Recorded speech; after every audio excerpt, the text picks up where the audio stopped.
ਜਥੇਦਾਰ ਸਾਹਿਬ ਸੁਖਵਿੰਦਰ ਸਿੰਘ ਬੋਲ ਰਿਹਾ ਜੀ D5 ਚੈਨਲ ਪੰਜਾਬੀ ਤੋਂ। ਜੀ ਬੋਲੋ ਜੀ। ਜਥੇਦਾਰ ਸਾਹਿਬ ਰਾਮ ਰਹੀਮ ਨੂੰ ਰਿਹਾ ਕਰਨ ਦੀ ਚਰਚਾ ਹੋ ਰਹੀ ਹੈ ਪੈਰੋਲ ਤੇ, ਤੁਸੀਂ ਕਿੱਦਾਂ ਦੇਖਦੇ ਹੋ ਇਸ ਨੂੰ? ਕਿਹਦੇ ਵੱਲੋਂ ਹੋਈ ਹੈ ਚਰਚਾ ਜੀ? ਇਹ ਗਿਆਨੀ ਹਰਪ੍ਰੀਤ ਸਿੰਘ ਜਿਹੜੇ ਜਥੇਦਾਰ ਨੇ ਸ੍ਰੀ ਅਕਾਲ ਤਖਤ ਸਾਹਿਬ ਦੇ, ਉਹਨਾਂ ਦਾ ਇਹ ਬਿਆਨ ਸਾਹਮਣੇ ਆਇਆ। ਉਹਨਾਂ ਦਾ ਕਹਿਣਾ ਹੈ ਕਿ ਭਰੋਸੇਯੋਗ ਸੂਤਰਾਂ ਦੇ ਮੁਤਾਬਕ ਜਿਹੜੀ ਹੈ ਰਾਮ ਰਹੀਮ ਨੂੰ ਰਿਹਾ ਕਰ ਰਹੀ ਹੈ ਹਰਿਆਣਾ ਸਰਕਾਰ ਪੈਰੋਲ ਤੇ। ਦੇਖੋ, ਸਭ ਤੋਂ ਪਹਿਲੀ ਗੱਲ ਤੇ ਹੈ ਜੋ ਗੁਰਮੀਤ ਰਾਮ ਰਹੀਮ ਹੈ ਇੱਕ ਪਖੰਡੀ ਹੈ, ਕਾਤਲ ਹੈ ਤੇ ਬਲਾਤਕਾਰੀ ਹੈ ਜੀ। ਇਸ ਗੱਲ ਦਾ ਅਸੀਂ 1997 ਚ ਜਦੋਂ ਪ੍ਰਚਾਰ ਸ਼ੁਰੂ ਕੀਤਾ ਸੀ ਉਦੋਂ ਅਜੇ ਬਹੁਤੇ ਲੋਕਾਂ ਨੂੰ ਨਹੀਂ ਸੀ ਪਤਾ, ਪਰ ਹੁਣ ਸਾਰੇ ਸੰਸਾਰ ਨੂੰ ਪਤਾ ਲੱਗ ਚੁੱਕਿਆ ਕਿ ਉਹਨੂੰ ਮਾਣਯੋਗ CBI ਦੀ ਕੋਰਟ ਨੇ ਜੀ ਬਲਾਤਕਾਰਾਂ ਦੇ 2 ਕੇਸਾਂ ਵਿੱਚ 10-10 ਸਾਲ ਦੀ ਸਜ਼ਾ ਔਰ ਉਸ ਤੋਂ ਬਾਅਦ ਇੱਕ ਕਤਲ ਕੇਸ ਵਿੱਚ ਉਮਰ ਕੈਦ ਦੀ ਸਜ਼ਾ ਸੁਣਾਈ ਹੈ।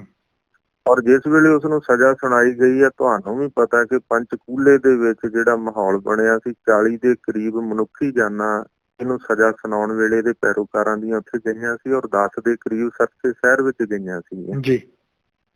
ਜਿਸ ਬੰਦੇ ਦੇ ਸਜ਼ਾ ਸੁਣਾਉਣ ਵੇਲੇ ਨੂੰ ਜੇਲ੍ਹ ਭੇਜਣ ਵੇਲੇ 50 ਦੇ ਕਰੀਬ ਜਿਹੜੀਆਂ ਮਨੁੱਖੀ ਜਾਨਾਂ ਗਈਆਂ, ਹੁਣ ਭਾਵੇਂ ਉਹ ਡੇਰੇ ਦੇ ਪੈਰੋਕਾਰ ਸੀ ਚਾਹੇ ਕੁਛ ਵੀ ਸੀ ਜੀ। ਔਰ ਇੰਨਾ ਵੱਡਾ ਤਾਮ-ਝਾਮ ਕਰਕੇ ਸਰਕਾਰ ਨੂੰ ਇਹਨੂੰ ਸਜ਼ਾ ਸੁਣਾਉਣੀ ਪਈ ਔਰ ਅਦਾਲਤ ਜਿਹੜੀ ਸੀ ਉਹ ਵੀ ਜਾ ਕੇ ਜੇਲ੍ਹ ਵਿੱਚ ਲਾਉਣੀ ਪਈ ਜੀ। ਜੇ ਉਸ ਵੇਲੇ ਇਸ ਬੰਦੇ ਨੂੰ ਕਤਲਾਂ ਤੇ ਕੁਕਰਮਾਂ ਕਰਕੇ ਜੇਲ੍ਹ ਭੇਜਣ ਵੇਲੇ ਇੰਨੀ ਮੁਸ਼ੱਕਤ ਕਰਨੀ ਪਈ, ਇੰਨਾ ਨੁਕਸਾਨ ਉਠਾਉਣਾ ਪਿਆ, ਕਿੰਨੀ ਪ੍ਰਾਪਰਟੀ ਜਿਹੜੀ ਸੀ ਸਰਕਾਰੀ ਤੇ ਗੈਰ ਸਰਕਾਰੀ ਉਦੋਂ ਅੱਗ ਦੇ ਹਵਾਲੇ ਕੀਤੀ ਸੀ ਇਸ ਦੇ ਪੈਰੋਕਾਰਾਂ ਨੇ ਜੀ। ਬਿਲਕੁਲ। ਤਾਂ ਹੁਣ ਜੇਕਰ ਉਸਨੂੰ ਪੈਰੋਲ ਦਿੱਤੀ ਜਾਂਦੀ, ਪਹਿਲੀ ਗੱਲ ਤੇ ਉਹ ਪੈਰੋਲ ਦਾ ਹੱਕ ਹੀ ਨਹੀਂ ਰੱਖਦਾ, ਕਿਉਂਕਿ 2 ਕੇਸ ਇਹੋ ਜਿਹੇ ਅਜੇ ਪੈਂਡਿੰਗ ਹੈ ਜਿਨ੍ਹਾਂ ਦੀ ਸੁਣਵਾਈ ਚੱਲ ਰਹੀ। ਇੱਕ ਤਾਂ ਉਹਦੇ ਆਪ ਦੇ ਮੈਨੇਜਰ ਜਿਹੜਾ ਜਿਸ ਸਾਧਵੀ ਨਾਲ ਬਲਾਤਕਾਰ ਕੀਤਾ ਸੀ, ਉਹਦੇ ਭਰਾ ਰਣਜੀਤ ਸਿੰਘ ਖਾਨਪੁਰ ਕੋਲੀਆ ਦਾ ਕਤਲ ਕੇਸ ਆ, ਪੈਂਡਿੰਗ ਹੈ, ਸੁਣਵਾਈ ਅਧੀਨ ਹੈ। ਤੇ ਦੂਸਰਾ ਆਪਣੇ ਸੈਂਕੜੇ ਪੈਰੋਕਾਰਾਂ ਨੂੰ ਮਰਦ ਨਪੁੰਸਕ ਕਰਨ ਦਾ ਜਿਹੜਾ ਉਸਦਾ ਕੇਸ ਆ ਉਹ ਵੀ ਪੈਂਡਿੰਗ ਹੈ ਜੀ। ਬਿਲਕੁਲ। ਏਡੇ ਸੰਗੀਨ ਜਿਹੜੇ ਕੇਸ ਆ ਜਿਹਦੇ ਵਿੱਚ ਉਹਨੂੰ ਬਹੁਤ ਸਖਤ ਸਜ਼ਾਵਾਂ ਹੋਣ ਦੀ ਉਮੀਦ ਹੈ, ਉਸ ਬੰਦੇ ਨੂੰ ਪੈਰੋਲ ਤੇ ਰਿਹਾ ਕਰਨਾ ਇਹ ਤਾਂ ਕਾਨੂੰਨ ਨਾਲ ਖਿਲਵਾੜ ਹੈ। ਦੂਸਰੇ ਪਾਸੇ ਜਦੋਂ ਸਾਡੇ ਬੰਦੀ ਸਿੰਘ ਸਜ਼ਾਵਾਂ ਪੂਰੀਆਂ ਕਰ ਚੁੱਕੇ ਵੀ ਜੇਲ੍ਹਾਂ ਦੇ ਵਿੱਚ ਬੈਠੇ, ਉਹਨਾਂ ਨੂੰ ਤਾਂ ਪੈਰੋਲ ਨਹੀਂ ਦਿੱਤੀ ਜਾ ਰਹੀ, ਰਿਹਾ ਨਹੀਂ ਕੀਤਾ ਜਾ ਰਿਹਾ। ਜਿਨ੍ਹਾਂ ਦੀਆਂ ਪੈਰੋਲਾਂ ਹੋਈਆਂ ਉਹ ਵੀ ਕਰੋਨਾ ਵਾਇਰਸ ਦੇ ਨਾਂ ਤੇ ਰੱਦ ਕੀਤੀਆਂ ਜਾ ਰਹੀਆਂ ਨੇ। ਤੇ ਦੂਸਰੇ ਪਾਸੇ ਉਹ ਸਰਸੇ ਵਾਲੇ ਰਾਮ ਰਹੀਮ ਨੂੰ ਪੈਰੋਲ ਦੇਣੀ ਜਿਹੜੀ ਮੈਂ ਸਮਝਦਾ ਵੀ ਇਹ ਕਾਨੂੰਨ ਨਾਲ ਖਿਲਵਾੜ ਹੈ। ਪੰਜਾਬ ਸਰਕਾਰ ਜਾਂ ਹਰਿਆਣਾ ਸਰਕਾਰ ਜਾਂ ਕੇਂਦਰ ਸਰਕਾਰ ਇਹਦੇ ਚ ਜਿਹੜਾ ਵੀ ਕੋਈ ਇਸ ਤਰ੍ਹਾਂ ਦੀ ਗੱਲ ਕਰ ਰਿਹਾ ਉਹ ਇਹੋ ਜਿਹੀ ਗਲਤੀ ਨਾ ਕਰੇ। ਪਰ ਦੂਸਰੀ ਗੱਲ ਮੈਂ ਇੱਕ ਗੱਲ ਕਹਿਣੀ ਚਾਹੁੰਦਾ ਕਿ ਇਹ ਜਿਹੜੀ ਚਰਚਾ ਤੁਸੀਂ ਕਿਹਾ ਇਹ ਗਿਆਨੀ ਹਰਪ੍ਰੀਤ ਸਿੰਘ ਹੁਣਾਂ ਦੇ ਬਿਆਨ ਤੋਂ ਬਾਅਦ ਸਾਹਮਣੇ ਆਈ ਹੈ।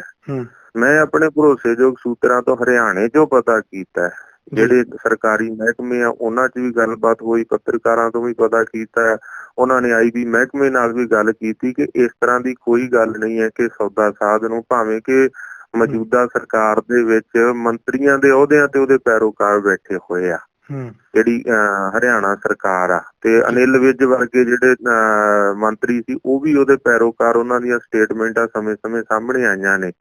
ਸਰਕਾਰ ਕੁਝ ਵੀ ਕਰ ਸਕਦੀ ਹੈ, ਪਰ ਮੈਨੂੰ ਜਿੱਥੋਂ ਤੱਕ ਪਤਾ ਲੱਗਿਆ ਕਿ ਇਹੋ ਜੀ ਕੋਈ ਗੱਲ, ਇਹੋ ਜੀ ਕੋਈ ਹਲਚਲ ਨਹੀਂ ਹੈ। ਇਹ ਸਿਰਫ 99% ਜਿਹੜਾ ਇਸ ਤਰ੍ਹਾਂ ਦੀ ਕੋਈ ਗੱਲ ਨਹੀਂ ਆ। ਤੇ ਫਿਰ ਚਰਚਾ ਕਿਸ ਕਰਦੀ? ਫਿਰ ਇਹ ਰੌਲਾ ਕਿਉਂ ਬਾਹਰ ਨਿਕਲ ਕੇ ਖਬਰ ਸਾਹਮਣੇ ਆ ਰਹੀ ਹੈ? ਇਹ ਸਿਰਫ ਇਸ ਕਾਰਨ ਕਰਕੇ ਜੋ ਮੈਨੂੰ ਸਮਝ ਆ ਰਹੀ ਹੈ ਕਿ ਜਿਸ ਤਰ੍ਹਾਂ ਪਿਛਲੇ ਦਿਨੀ ਜਿਹੜਾ ਬਾਈਬਲ ਬਰਗਾੜੀ ਕਾਂਡ ਦੇ ਵਿੱਚ ਦੋਸ਼ੀ ਆ, ਜਿਹਦਾ ਕੇਸ ਸੁਣਵਾਈ ਅਧੀਨ ਹੈ, IG ਉਮਰਾ ਨੰਗਲ ਤੇ ਮੁਅੱਤਲ ਹੈ, ਔਰ ਜਿਹੜਾ ਪੁਰਾਣੇ ਸਮੇਂ ਤੋਂ ਹੀ ਜਿਸ ਦੇ ਖਾਨਦਾਨੀ ਜਿਹੜਾ ਹੈਗਾ ਉਹ ਸਿੱਖ ਵਿਰੋਧੀ ਸਮਝਿਆ ਜਾਂਦਾ, ਉਹਦੇ ਵੱਲੋਂ ਜੋ ਕਣਕ ਲੈ ਕੇ ਗਿਆ ਸੀ ਉਹ ਗੁਰੂ ਰਾਮਦਾਸ ਦੇ ਲੰਗਰ ਤੇ ਉਹਦਾ ਵਿਸ਼ੇਸ਼ ਸਨਮਾਨ ਟ੍ਰੀਟਮੈਂਟ ਸ਼੍ਰੋਮਣੀ ਕਮੇਟੀ ਵੱਲੋਂ ਕੀਤਾ ਗਿਆ, ਤੇ ਉਹ ਪੂਰੇ ਸੰਸਾਰ ਦੇ ਵਿੱਚ ਚਰਚਾ ਛਿੜੀ ਹੋਈ ਆ ਕਿ ਸ਼੍ਰੋਮਣੀ ਗੁਰਦੁਆਰਾ ਪ੍ਰਬੰਧਕ ਕਮੇਟੀ ਦੇ ਮੌਜੂਦਾ ਪ੍ਰਬੰਧਕ ਜਿਹੜੇ ਆ, ਚਾਹੇ ਉਹ ਬਾਦਲ ਪਰਿਵਾਰ ਤੇ ਇਸ਼ਾਰੇ ਤੇ ਲਾਇਆ ਲੌਂਗੋਵਾਲ ਤੇ ਗਾਂ ਉਹਨਾਂ ਦੇ ਜਿਹੜੇ ਮੁਲਾਜ਼ਮ ਆ ਵੀ ਉਹ ਸਿੱਖਾਂ ਦੇ ਕਾਤਲਾਂ ਨੂੰ ਸਨਮਾਨ ਕਰਨਗੇ। ਤੇ ਇੱਕ ਬੜੀ ਵੱਡੀ ਬਹਿਸ ਜਿਹੜੀ ਹੈ ਸੰਸਾਰ ਤੇ ਚਰਚਾ ਛਿੜੀ ਹੋਈ, ਇਸ ਚੀਜ਼ ਦਾ ਵਿਰੋਧ ਹੋ ਰਿਹਾ। ਤਾਂ ਮੈਂ ਸਮਝਦਾ ਇਹ ਬੜੀ ਸਾਜ਼ਿਸ਼ ਦੇ ਤਹਿਤ ਉਸ ਵਿਰੋਧ ਵਾਲੇ ਪਾਸਿਓਂ ਲੋਕਾਂ ਦਾ ਧਿਆਨ ਮੋੜਨ ਵਾਸਤੇ ਸ਼੍ਰੋਮਣੀ ਕਮੇਟੀ ਵੱਲੋਂ ਹੋ ਸਕਦਾ ਗਿਆਨੀ ਹਰਪ੍ਰੀਤ ਸਿੰਘ ਨੂੰ ਇਹਦੇ ਵਿੱਚ ਯੂਜ਼ ਕੀਤਾ ਗਿਆ ਹੋਵੇ ਕਿ ਇਸ ਤਰ੍ਹਾਂ ਦੀ ਸਟੇਟਮੈਂਟ ਦਿੱਤੀ ਜਾਵੇ। ਗਿਆਨੀ ਹਰਪ੍ਰੀਤ ਸਿੰਘ ਨੂੰ ਹੋ ਸਕਦਾ ਪਤਾ ਵੀ ਨਾ ਹੋਵੇ, ਤੇ ਹੋ ਸਕਦਾ ਪਤਾ ਵੀ ਹੋਵੇ ਕਿ ਇਸ ਤਰੀਕੇ ਦੇ ਨਾਲ ਜਿਹੜਾ ਧਿਆਨ ਆ ਗਿਆਨੀ ਹਰਪ੍ਰੀਤ ਸਿੰਘ ਹੁਣਾਂ ਨੇ ਉਸ ਗੱਲ ਤੇ ਤਾਂ ਕੋਈ ਸਟੇਟਮੈਂਟ ਨਹੀਂ ਦਿੱਤੀ ਵੀ ਇੱਕ ਸਿੱਖਾਂ ਦੇ ਜਿਹੜਾ ਗੁਰੂ ਗ੍ਰੰਥ ਸਾਹਿਬ ਦੀ ਬੇਅਦਬੀ ਦੇ ਰੋਸ ਵਜੋਂ ਧਰਨੇ ਤੇ ਮੁਜ਼ਾਹਰੇ ਤੇ ਬੈਠੇ ਸਿੱਖਾਂ ਨੂੰ ਗੋਲੀਆਂ ਮਾਰ ਕੇ ਸ਼ਹੀਦ ਕਰ ਦਿੱਤਾ ਗਿਆ। ਇਨਸਾਫ ਮੰਗਦੇ ਸਿੱਖਾਂ ਨੂੰ ਜਿਹੜਾ ਸੀ ਕੋਟਕਪੂਰੇ 'ਚ ਲਾਠੀਆਂ ਦਾ ਗੋਲੀਆਂ ਦਾ ਜਿਹੜਾ ਸ਼ਿਕਾਰ ਬਣਾਇਆ ਗਿਆ ਵੀ ਉਸ ਉਮਰਾਂ ਨੰਗਲ ਨੂੰ ਸਰੋਪਾ ਦੇਣਾ ਜਿਹੜਾ ਸੀ ਪੂਰੇ ਸੰਸਾਰ ਤੋਂ ਵਿਰੋਧ ਹੋ ਰਿਹਾ ਤੇ ਗਿਆਨੀ ਹਰਪ੍ਰੀਤ ਸਿੰਘ ਹੁਣਾਂ ਹੁਣ ਤੱਕ 2 ਲਫ਼ਜ਼ ਸਾਂਝੇ ਨਹੀਂ ਕੀਤੇ। ਪਰ ਇਸ ਪਾਸਿਓਂ ਧਿਆਨ ਮੋੜਨ ਵਾਸਤੇ ਵੀ ਸਾਰੀ ਕਿਉਂਕਿ ਸਰਸਾ ਜਿਹੜਾ ਸੌਦਾ ਸਾਧ ਆ ਉਹ ਸਿੱਖ ਪੰਥ ਦਾ ਦੁਸ਼ਮਣ ਆ, ਮਨੁੱਖਤਾ ਦਾ ਦੁਸ਼ਮਣ ਆ ਤੇ ਸਾਰੇ ਸਿੱਖਾਂ ਦੇ ਮਨਾਂ ਵਿੱਚ ਉਹਦੇ ਪ੍ਰਤੀ ਪੂਰਾ ਰੋਸ ਆ ਕਿ ਉਹਨੇ ਗੁਰੂ ਗੋਬਿੰਦ ਸਿੰਘ ਮਹਾਰਾਜ ਦਾ ਸਵਾਂਗ ਰਚਿਆ ਸੀਗਾ ਤੇ ਉਹਨੂੰ ਪੰਥ ਚੋਂ ਖਾਰਜ ਕੀਤਾ ਗਿਆ ਸੀਗਾ।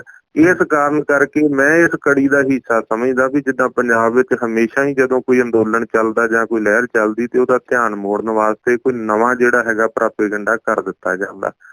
ਇਹ ਜਿਹੜਾ ਸੌਦਾ ਸਾਧ ਗੁਰਮੀਤ ਰਾਮ ਰਹੀਮ ਦੀ ਪੈਰੋਲ ਦਾ ਜਿਹੜਾ ਰਿਹਾਈ ਦਾ ਜਿਹੜਾ ਮਸਲਾ ਵਾ ਹੋਰ ਕਿਸੇ ਪਾਸੇ ਚਰਚਾ 'ਚ ਨਹੀਂ, ਸਿਰਫ ਗਿਆਨੀ ਹਰਪ੍ਰੀਤ ਸਿੰਘ ਦੇ ਬਿਆਨ ਦੇ ਨਾਲ ਇਹ ਚਰਚਾ 'ਚ ਆਉਣਾ ਮੈਂ ਸਮਝਦਾ ਵੀ ਇਹਦੇ ਪਿੱਛੇ ਬਾਦਲ ਪਰਿਵਾਰ ਦੀ ਵੱਡੀ ਸਾਜ਼ਿਸ਼ ਆ ਕਿ ਬਾਦਲ ਪਰਿਵਾਰ ਜਿਹੜਾ ਹੈਗਾ ਸ਼੍ਰੋਮਣੀ ਕਮੇਟੀ ਦੇ ਮੌਜੂਦਾ ਸਿਸਟਮ ਤੋਂ ਜਿਹੜਾ ਉਹਨਾਂ ਦਾ ਕਬਜ਼ਾ ਪ੍ਰਬੰਧ ਆ ਉਹਦੇ ਖਿਲਾਫ ਜਿਹੜੀਆਂ ਸੁਰਾਂ ਉੱਠ ਰਹੀਆਂ ਨੇ ਕਿ ਉਹ ਹੁਣ ਸਿੱਖਾਂ ਦੇ ਕਾਤਲਾਂ ਦਾ ਸਨਮਾਨ ਕਰੂਗੀ, ਜਿਨ੍ਹਾਂ ਦੇ ਕੇਸ ਵੀ ਅਜੇ ਸੁਣਵਾਈ ਦੇ ਅਧੀਨ ਹੈ ਕੋਰਟਾਂ ਦੇ ਵਿੱਚ। ਉਧਰੋਂ ਧਿਆਨ ਮੋੜਨ ਵਾਸਤੇ ਜਿਹੜਾ ਬਿਆਨ ਆ ਜਾਰੀ ਕੀਤਾ ਗਿਆ। ਬਾਕੀ ਹਰਿਆਣੇ ਵਿੱਚ ਕੋਈ ਇਸ ਤਰ੍ਹਾਂ ਦੀ ਗੱਲ ਜਿਹੜੀ 99% ਜੋ ਮੈਨੂੰ ਆਪਣੇ ਸੋਰਸਾਂ ਤੋਂ ਜਿਹੜਾ ਮੈਂ ਤੁਹਾਡੀ ਜਿਹੜਾ ਹੈਗਾ ਦੱਸਣ ਤੋਂ ਬਾਅਦ ਆਪਣੇ ਜਿਹੜੇ ਸੀਗੇ ਸੋਰਸਾਂ ਦੇ ਨਾਲ ਸੰਪਰਕ ਪੈਦਾ ਕੀਤਾ, ਉਹਨਾਂ ਨੇ ਦੱਸਿਆ ਵੀ ਇਸ ਤਰ੍ਹਾਂ ਦੀ ਕੋਈ ਗੱਲਬਾਤ ਨਹੀਂ। ਜੇ 1% ਐਸੀ ਹੈ ਵੀ ਆ ਤਾਂ ਮੈਂ ਸਮਝਦਾ ਹਰਿਆਣਾ ਸਰਕਾਰ ਕੇਂਦਰ ਸਰਕਾਰ ਨੂੰ ਅੱਗ ਨਾਲ ਨਹੀਂ ਖੇਡਣਾ ਚਾਹੀਦਾ।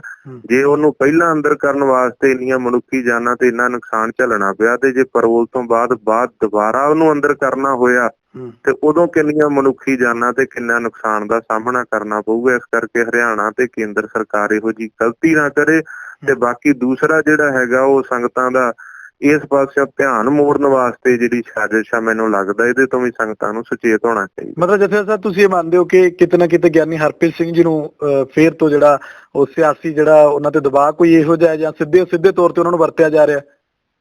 ਦੇਖੋ ਗਿਆਨੀ ਹਰਪ੍ਰੀਤ ਸਿੰਘ ਨੂੰ ਹੋ ਸਕਦਾ ਕਿ ਪਤਾ ਵੀ ਨਾ ਹੋਵੇ ਇਸ ਗੱਲ ਦਾ। ਜੇ ਉਹਨਾਂ ਨੇ ਕਹਿ ਦਿੱਤਾ ਹੋਵੇ ਵੀ ਅਹੁਦੇਦਾਰਾਂ ਨੇ SGPC ਮੈਂਬਰਾਂ ਨੇ ਜਾਂ ਪ੍ਰਧਾਨ ਨੇ ਕਿ ਆਹ ਗੱਲ ਸਾਹਮਣੇ ਆ ਰਹੀ ਆ ਤੇ ਤੁਸੀਂ ਇਹਦਾ ਵਿਰੋਧ ਕਰੋ ਹਨਾ ਵੀ ਲੋਕਾਂ ਤੇ ਹੋ ਸਕਦਾ ਗਿਆਨੀ ਹਰਪ੍ਰੀਤ ਸਿੰਘ ਸੁਤੇ ਸਿੱਧੀ ਇਹ ਜਿਹੜਾ ਹੈਗਾ ਬਿਆਨ ਉਹਨਾਂ ਨੇ ਜਾਰੀ ਕਿਉਂਕਿ ਸੌਦਾ ਸਾਹਿਬ ਦੇ ਖਿਲਾਫ ਤਾਂ ਹੈ ਹੀ ਆ ਉਹ ਸੁਤੇ ਸਿੱਧ ਜਾਰੀ ਕਰ ਦਿੱਤਾ ਹੋਵੇ। ਪਰ ਦੂਸਰੇ ਪਾਸੇ ਸ਼ੰਕਾ ਇਸ ਗੱਲ ਦੀ ਪੈਂਦੀ ਹੈ ਕਿ ਜਿਹੜਾ ਬਾਦਲ ਪਰਿਵਾਰ ਸੌਦਾ ਸਾਹਿਬ ਤੋਂ ਵੋਟਾਂ ਮੰਗਦਾ, ਗੋਡੇ ਟੇਕਦਾ, ਉਹਦੇ ਅੱਗੇ ਜਾ ਕੇ ਹੁਕਮਨਾਮਾ ਸਾਹਿਬ ਦੀ ਪਰਵਾਹ ਨਹੀਂ ਕਰਦਾ ਔਰ ਜਿਹੜਾ ਪ੍ਰਧਾਨ ਲੌਂਗੋਵਾਲ ਇਸ ਵੇਲੇ SGPC ਦਾ ਪ੍ਰਧਾਨ ਹੈ ਜਿਹੜਾ ਉਹ ਉਹਦੇ ਤੋਂ ਵੋਟਾਂ ਮੰਗਣ ਦਾ ਦੋਸ਼ੀ ਪਾਇਆ ਜਾਂਦਾ। ਅਕਾਲ ਤਖ਼ਤ ਸਾਹਿਬ ਤੋਂ ਉਹਨੂੰ ਤਨਖਾਹ ਲੱਗਦੀ ਹੈ ਨਾ ਬਿਲਕੁਲ ਉੱਥੇ ਸਜ਼ਾ ਜਾਪਦਾ ਅਕਾਲ ਤਖ਼ਤ ਸਾਹਿਬ ਤੋਂ। ਉਹ ਬੰਦਾ ਜਿਹੜਾ ਸੌਦਾ ਸਾਹਿਬ ਕੋਲ ਵੋਟਾਂ ਮੰਗਣ ਦਾ ਦੋਸ਼ੀ ਆ ਉਹ ਭਲਾ ਸੌਦਾ ਸਾਹਿਬ ਦੀ ਪੈਰੋਲ ਦਾ ਵਿਰੋਧ ਕਿਉਂ ਕਰੂਗਾ? ਉਹ ਕਿਉਂ ਮਤਲਬ ਜਿਹੜਾ ਹੈਗਾ ਉਹ ਕਰਵਾਊਗਾ? ਉਹ ਤਾਂ ਹੱਕ 'ਚ ਨੇ, ਉਹ ਤਾਂ ਪੈਰੋਲ ਦਿਵਾਉਣ ਦੇ ਹੱਕ 'ਚ ਹੋ ਸਕਦੇ ਆ, ਰਿਹਾ ਕਰਾਉਣ ਦੇ ਹੱਕ 'ਚ ਹੋ ਸਕਦੇ ਕਿਉਂਕਿ ਉਹਨਾਂ ਦਾ ਨੋਟਾਂ ਵੋਟਾਂ ਦਾ ਸਮਝੌਤਾ ਹੈ। ਇੱਥੋਂ ਇਹ ਜਿਹੜੀ ਸਾਜ਼ਿਸ਼ ਦੀ ਬੂ ਜਿਹੜੀ ਆ ਉਹ ਸਾਹਮਣੇ ਆਉਂਦੀ ਆ ਵੀ ਸੰਗਤਾਂ ਦਾ ਧਿਆਨ ਜਥੇਬੰਦੀਆਂ ਦਾ ਜੋ ਵਿਰੋਧ ਅਖਬਾਰਾਂ 'ਚ ਜਾਂ ਸੋਸ਼ਲ ਮੀਡੀਆ ਤੇ ਆ ਰਿਹਾ ਕਿ ਸਿੱਖਾਂ ਦੇ ਕਾਤਲਾਂ ਨੂੰ ਸਰੋਪਾ ਕਿਉਂ ਦਿੱਤਾ ਗਿਆ ਤਾਂ ਉਹਦਾ ਧਿਆਨ ਜਿਹੜਾ ਅਸੀਂ ਪਾਸਾ ਮੋੜਨ ਵਾਸਤੇ ਧਿਆਨ ਸੰਗਤਾਂ ਦਾ ਮੋੜਨ ਵਾਸਤੇ ਵੱਡੀ ਸਾਜ਼ਿਸ਼ ਜਿਹੜੀ ਆ ਉਹ ਸਾਹਮਣੇ ਆ ਰਹੀ ਹੈ। ਕਿਉਂਕਿ ਜਿਹੜੇ ਬੰਦੇ ਵੋਟਾਂ ਮੰਗਣ ਦੇ ਦੋਸ਼ੀ ਨੋਟਾਂ ਵੋਟਾਂ ਦੇ ਜਿਨ੍ਹਾਂ ਬਾਦਲ ਪਰਿਵਾਰ ਨੇ ਸਿੱਖ ਪੰਥ ਨੂੰ ਛਿੱਕੇ ਤੇ ਟੰਗ ਕੇ ਪਾਸੇ ਰੱਖ ਕੇ ਉਹਦੇ ਤੋਂ ਵੋਟਾਂ ਮੰਗੀਆਂ, ਹੁਕਮਨਾਮਾ ਸਾਹਿਬ ਨੂੰ ਛਿੱਕੇ ਤੇ ਟੰਗਿਆ, ਉਹਨੂੰ ਮਾਫੀਨਾਮਾ ਵੀ ਦਵਾਇਆ ਭਾਵੇਂ ਬਾਅਦ ਵਿੱਚ ਪੰਥ ਦੇ ਰੋਹ ਅੱਗੇ ਰੱਦ ਕਰਨਾ ਪਿਆ। ਜਥੇ ਸਾਹਿਬ ਇੱਥੇ ਵੀ ਲੋਕ ਜਿਹੜੇ ਨੇ ਨਾ ਅਸੀਂ ਜਦੋਂ ਖਬਰ ਨਸ਼ਰ ਕੀਤੀ ਤਾਂ ਲੋਕ ਉਹਦੇ ਵਿੱਚ ਕਮੈਂਟ ਕਰਕੇ ਇਹੀ ਸਵਾਲ ਕਰ ਰਹੇ ਨੇ ਕਿ ਜਦੋਂ ਉਹਨੂੰ ਮਾਫ ਕਰ ਦਿੱਤਾ ਗਿਆ ਉਸ ਵੇਲੇ ਵੀ ਇਹੀ ਲੋਕ ਸੀ, ਜਦੋਂ ਉਹਨੂੰ ਜਿਹੜੇ ਉਹਦੇ ਲੋਕਾਂ ਨੇ ਜਦੋਂ ਗੁਰੂ ਗ੍ਰੰਥ ਸਾਹਿਬ ਮਹਾਰਾਜ ਦੀ ਬੇਅਦਬੀ ਕੀਤੀ ਤਾਂ ਉਸ ਵੇਲੇ ਵੀ ਇਹੀ ਲੋਕ ਸੀ ਜਿਹੜੇ ਪੁਸ਼ਤ ਪਨਾਹੀ ਕਰਦੇ ਰਹੇ। ਤਾਂ ਹੁਣ ਕਿਹੜੇ ਮੂੰਹ ਦੇ ਨਾਲ ਬਿਆਨਬਾਜ਼ੀ ਕਰਦੇ ਨੇ ਕਿ ਰਾਮ ਰਹੀਮ ਦੀ ਰਿਹਾਈ ਦਾ ਵਿਰੋਧ ਕਰਦੇ ਨੇ? ਨਹੀਂ ਦੇਖੋ ਸ਼ਰੇਆਮ ਜਿਹੜਾ ਹੈਗਾ ਨਾ ਇਹ ਸਾਜ਼ਿਸ਼ ਜਿਹੜੀ ਆ ਉਹ ਨਜ਼ਰ ਆ ਰਹੀ ਹੈ ਕਿ ਹੋਰ ਕਿਤੇ ਕੋਈ ਖਬਰ ਨਹੀਂ, ਕੋਈ ਹਰਿਆਣੇ ਦੀ ਕਿਸੇ ਅਖਬਾਰ 'ਚ ਖਬਰ ਨਹੀਂ, ਕਿਸੇ TV ਚੈਨਲ ਤੇ ਖਬਰ ਨਹੀਂ ਆ। ਮਤਲਬ ਇੱਕ ਵਾਰ ਫੇਰ ਤੋਂ ਸ੍ਰੀ ਅਕਾਲ ਤਖ਼ਤ ਸਾਹਿਬ ਤੋਂ ਜਾਂ ਜਥੇਦਾਰ ਸਾਹਿਬ ਜਾਂ ਸ਼੍ਰੋਮਣੀ ਕਮੇਟੀ ਨੂੰ ਫੇਰ ਵਰਤਿਆ ਜਾ ਰਿਹਾ ਉਹੀ ਹੱਥਕੰਡੇ। ਸਿੱਧੇ ਤੌਰ ਤੇ ਜਿਹੜਾ ਸ੍ਰੀ ਅਕਾਲ ਤਖ਼ਤ ਸਾਹਿਬ ਸਿੱਖਾਂ ਦੀ ਸਰਮੋਰ ਸੰਸਥਾ ਵਾ ਉਸ ਜਗ੍ਹਾ ਤੇ ਉੱਤੇ ਡਿਊਟੀ ਨਿਭਾ ਰਹੇ ਗਿਆਨੀ ਹਰਪ੍ਰੀਤ ਸਿੰਘ ਨੂੰ ਜੋ ਐਸਜੀਪੀਸੀ ਦੇ ਵੱਲੋਂ ਨਾਮਜ਼ਦ ਕੀਤੇ ਹੋਏ ਆ ਉੱਥੇ ਕਾਰਜਕਾਰੀ ਜਥੇਦਾਰ, ਉਹਨਾਂ ਦੇ ਵੱਲੋਂ ਐਸਜੀਪੀਸੀ ਦੇ ਜਿਹੜੇ ਨਾਮਜ਼ਦ ਕੀਤੇ ਹੋਏ ਗਿਆਨੀ ਹਰਪ੍ਰੀਤ ਸਿੰਘ, ਉਹਨਾਂ ਨੂੰ ਸਿੱਧੇ ਤੌਰ ਤੇ ਹੀ ਮਤਲਬ ਹੋਰ ਕਿਤੇ ਕੋਈ ਖਬਰ ਨਹੀਂ ਹੈ ਤੇ ਗਿਆਨੀ ਹਰਪ੍ਰੀਤ ਸਿੰਘ ਨੂੰ ਹੀ ਸਿੱਧਾ ਜਿਹੜਾ ਇਹ ਕਹਿ ਦੇਣਾ ਕਿ ਤੁਸੀਂ ਜਿਹੜਾ ਇਹ ਬਿਆਨ ਆ ਜਿਹੜਾ ਜਾਰੀ ਕਰੋ, ਤੇ ਉਹਨਾਂ ਵੱਲੋਂ ਇਹ ਬਿਆਨ ਜਾਰੀ ਹੋਣਾ, ਮੈਂ ਸਮਝਦਾ ਵੀ ਇਹ ਵੱਡੀ ਸਾਜ਼ਿਸ਼ ਲੱਗਦੀ ਆ। ਰਾਮ ਰਹੀਮ ਦੀ ਪੈਰੋਲ ਰਿਹਾਈ ਕੋਈ ਮਸਲਾ ਨਹੀਂ ਆ। ਜਿਹੜਾ ਇਹਨਾਂ ਨੇ ਸਿੱਖਾਂ ਦੇ ਕਾਤਲਾਂ ਨੂੰ ਸਨਮਾਨ ਕੀਤਾ, ਮੌਜੂਦਾ ਪ੍ਰਬੰਧਕਾਂ ਨੇ ਬਾਦਲ ਪਰਿਵਾਰ ਦੇ ਇਸ਼ਾਰੇ ਤੇ ਉਹਦਾ ਵਿਰੋਧ ਜਿਹੜਾ ਉਹਦਾ ਪਾਸਾ ਰੁੱਖ ਮੋੜਨ ਵਾਸਤੇ ਜਿਹੜਾ ਹੈਗਾ ਨਾ ਪਾਸਾ ਬਦਲਣ ਵਾਸਤੇ ਇਹ ਸਾਰੀ ਜਿਹੜੀ ਹੈ ਬਿਆਨਬਾਜ਼ੀ ਕੀਤੀ ਜਾ ਰਹੀ ਹੈ। ਇਹਦੇ ਤੋਂ ਸੰਗਤਾਂ ਨੂੰ ਸੁਚੇਤ ਹੋਣਾ ਚਾਹੀਦਾ। ਜਿਹੜਾ ਸਿੱਖਾਂ ਦੇ ਕਾਤਲਾਂ ਨੂੰ ਸਨਮਾਨ ਕੀਤਾ, ਜਿਵੇਂ ਜਰਨਲ ਡਾਇਰ ਨੂੰ ਸਨਮਾਨ ਕੀਤਾ ਸੀ, ਉਸੇ ਤਰ੍ਹਾਂ ਸਿੱਖਾਂ ਦੇ ਕਾਤਲਾਂ ਨੂੰ ਇਹ ਸਨਮਾਨ ਜਿਹੜਾ ਹੈਗਾ ਉਮਰਾਂ ਨੰਗਲ ਨੂੰ ਕੀਤਾ ਗਿਆ। ਇਹਦਾ ਮੈਂ ਵਿਰੋਧ ਕਰਦਾ ਔਰ ਇਹ ਸਾਰੇ ਪੰਥ ਨੂੰ ਵਿਰੋਧ ਕਰਨਾ ਚਾਹੀਦਾ। ਸ਼੍ਰੋਮਣੀ ਕਮੇਟੀ ਪ੍ਰਧਾਨ ਨੂੰ ਇਹਦੀ ਪੰਥ ਕੋਲੋਂ ਮੁਆਫੀ ਮੰਗਣੀ ਚਾਹੀਦੀ ਆ। ਇੱਕ ਦੋ ਜਿਹੜੇ ਮੈਨੇਜਰ ਬਦਲ ਕੇ ਵੀ ਇੱਕ ਨੂੰ ਯੂਪੀ ਲਾ ਦਿਓ ਜੀ, ਦੂਜੇ ਨੂੰ ਇੱਧਰ ਕੁਰਸ਼ੇਤਰ ਹਰਿਆਣੇ ਚ ਲਾ ਦਿਓ, ਇਹਦੇ ਨਾਲ ਇਹ ਗੁੱਸਾ ਜਿਹੜਾ ਪੰਥ ਦਾ ਠੰਡਾ ਨਹੀਂ ਹੋਣਾ। ਇਹ ਕੇਵਲ ਗੋਂਗਲੂਆਂ ਤੋਂ ਮਿੱਟੀ ਝਾੜਨ ਵਾਲੀ ਗੱਲ ਹੈ। ਇਹਦੇ ਲਈ ਸਿੱਧੇ ਤੌਰ ਤੇ ਪ੍ਰਧਾਨ ਨੂੰ ਮੁਆਫੀ ਮੰਗਣੀ ਚਾਹੀਦੀ ਹੈ। ਤੇ ਇਹੋ ਜਿਹੀਆਂ ਗੱਲਾਂ ਕਰਕੇ ਮੈਂ ਸਮਝਦਾ ਇਹੋ ਜਿਹੇ ਸਮੇਂ ਤੇ ਇਦਾਂ ਦੀ ਰਾਜਨੀਤੀ ਕਰਕੇ ਕਿ ਸੌਦਾ ਸਾਧ ਨੂੰ ਪੈਰੋਲ ਦੀ ਰਿਹਾਈ ਦੀ ਇਹ ਗੱਲ ਦਾ ਪਾਸਾ ਨਹੀਂ ਮੋੜਿਆ ਜਾ ਸਕਦਾ। ਜੀ ਸਰ ਸਾਹਿਬ ਬਹੁਤ ਬਹੁਤ ਸ਼ੁਕਰੀਆ ਸਾਡੇ ਨਾਲ ਗੱਲਬਾਤ ਕਰਨ ਲਈ। ਧੰਨਵਾਦ ਜੀ ਤੁਹਾਡਾ ਵੀ ਜੀ। ਵਾਹਿਗੁਰੂ ਜੀ ਕਾ ਖਾਲਸਾ ਵਾਹਿਗੁਰੂ ਜੀ ਕੀ ਫਤਿਹ। E5 ਚੈਨਲ ਪੰਜਾਬੀ ਹੁਣੇ ਸਬਸਕ੍ਰਾਈਬ ਕਰੋ, ਬੈਲ ਆਈਕਨ ਤੇ ਕਲਿੱਕ ਕਰੋ।